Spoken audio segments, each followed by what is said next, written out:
This video shows you how to install the optional 650 sheet Duo tray into your printer. Turn off the printer.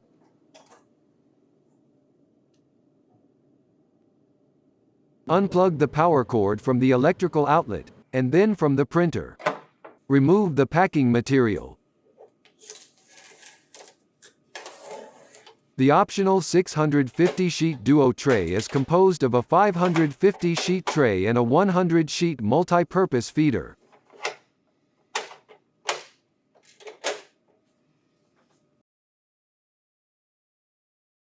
Place the printer on top of the optional 650 sheet Duo tray.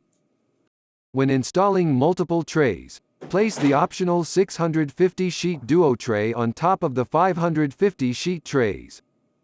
Connect one end of the power cord to the printer.